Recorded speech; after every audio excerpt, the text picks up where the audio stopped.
wax li lu yoon wax. yam ci li yoon wax. maintenant solution après mais li yoon wax. mooy liste bu respecté wul parité. elle est irrecevable. et donc bi Yewwi Askan Wi génnee seen côté Dakar respecté na parité dañ ko wax donc Benno Bokk Yaakaar tam bu ñëwee def listam même bu fekkee ne ci liste suppléants yi la bu respecté wul parité elle n'est pas recevable elle est irrecevable loolooy dëgg donc fu ñu invalider liste Benno Yewwi Askan Wi ci biir pour Dakar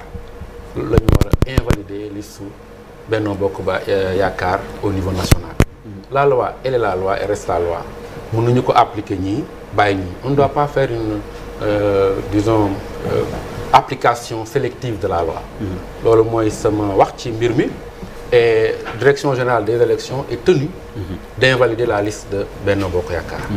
Maintenant Benno Bokk Yaakaar mën na def recours auprès des juridictions je veux dire Benno Bokk Yaakaar liste proportionnelle parce que liste yi dafa am liste proportionnelle comme vous le savez mooy liste nationale am liste majoritaire mooy les listes départementales mooy liste yi nga xam ne mu nekk raw gàddu ci département yi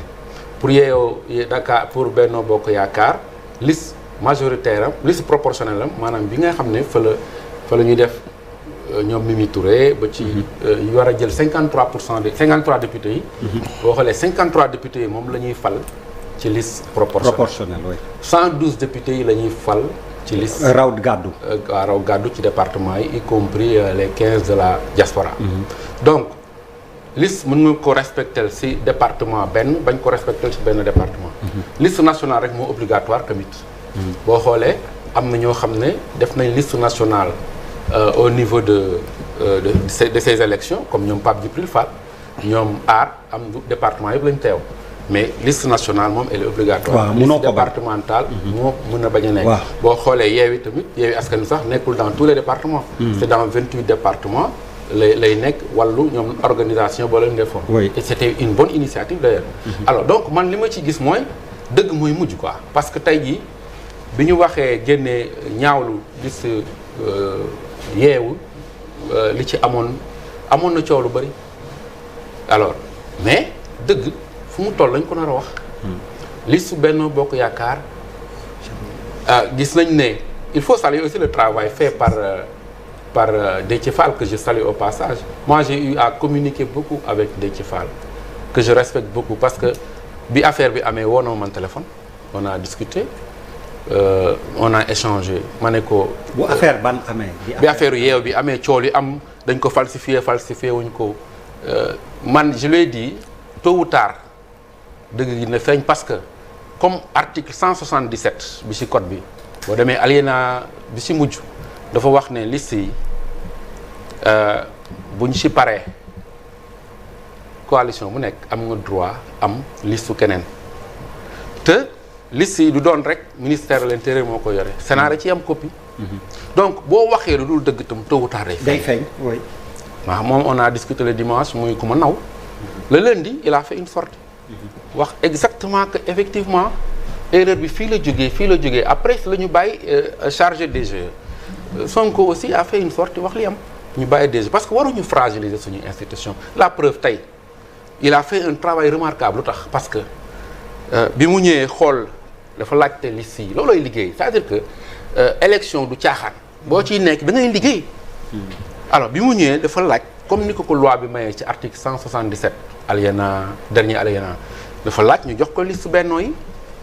mu jël liste Benno di ko càmbar liste boo xoolee liste Benno liste proportionnelle bi au niveau des titulaires respecté na parité mais yamul foofu dafa dem xool liste suppléants yi si la gis ne 43e position jigéen la 44e position jigéen la donc liste bi respectul parité il a aussi pris des précautions il a demandé à ce que ñu jox ko dossier ñaari personnes yooyu pour vérifier ndax ñooñu ay jigéen la parce que casier judiciaire baa ngi fa